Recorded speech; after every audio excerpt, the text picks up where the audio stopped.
এই তো মনে হচ্ছে যেমন সেই দিনের কথা, হলদিয়ার মেমোরিটা এখনও ভোলা যাচ্ছে না। তো হলদিয়াতে আরও অনেক কিছু মজা করেছি, তাই নিয়ে আজকের ব্লগটা। তো হ্যালো, হাই এভরিওয়ান, সবাই কেমন আছো? সকাল সকাল ঘুম থেকে উঠেই চারিদিকে এত সুন্দর প্রাকৃতিক দৃশ্য দেখলে কার না মনটা জুড়িয়ে যাবে বলো। তো এখানে একটা সুন্দর পার্ক আছে বাচ্চাদের জন্য, চারিদিকে গার্ডেন, বেশ ভালোই পরিবেশ। ওখানে বসে আমরা অনেকক্ষণ ধরে সময় কাটিয়েছিলাম। তো আস্তে আস্তে সন্ধ্যা ঘনিয়ে আসলো, তারপর বাড়িতে চলে গিয়েছি। এখানে অধ্যয়ন অনেক মজা করেছে, অনেক দিন ধরে ঘোরাঘুরি করার পর একটা বাড়ির যে বাতাবরণটা আছে ওইটা বিশেষ প্রয়োজন, তাই ওখানে মামার বাড়িতে গিয়ে একটু রিল্যাক্স হয়েছিলাম কিছুদিনের জন্য আর কি।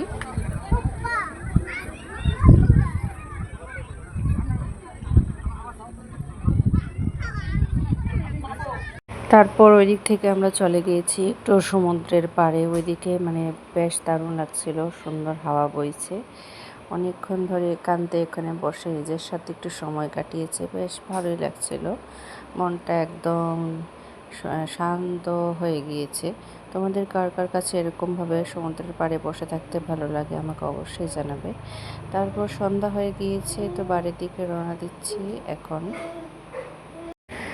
সেদিন পরের দিন ছিল আমাদের চলে যাওয়ার পালা। তো লাস্ট আমি আবার পুকুর ঘাটে গিয়ে ওখানে অনেকক্ষণ সময় কাটিয়েছি। আজকে যেহেতু লাস্ট দিন ছিল, তাই অনেকক্ষণ ধরে সেই পুকুর ঘাটে বসেছিলাম। আর এখানে দেখো কত রকম বেরঙের ফুল চারিদিকে, কেউ ফুল এমনভাবে পারে না, করে নষ্টও করে না। সবার বাড়ির কাছে একদম ফুলের বাগান আছে, এই জিনিসটা আমার খুব ভালো লেগেছে। ফুল বরাবরই আমার ছোট থেকে খুবই পছন্দের। ফুল দেখলে কার না মন ভালো লাগে বলো। এত সুন্দর সুন্দর ফুল সকালবেলা ঘুম থেকে উঠলে দেখতে যাই, বেশ ভালোই লাগে। তোমাদের কার কার কাছে ফুল ভালো লাগে আমাকে অবশ্যই জানাবে কমেন্টে। আর আমার ভিডিওটা কীরকম হয়েছে অবশ্যই জানাবে।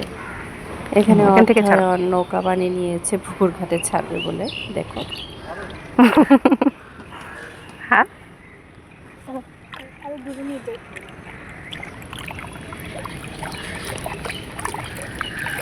যা দূরে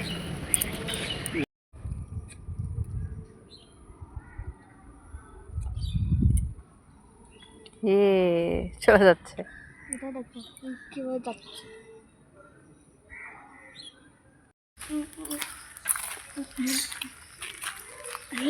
তো আজকের মতো ব্লগটা এখানে শেষ করছি, দেখা হবে অন্য আরেকটা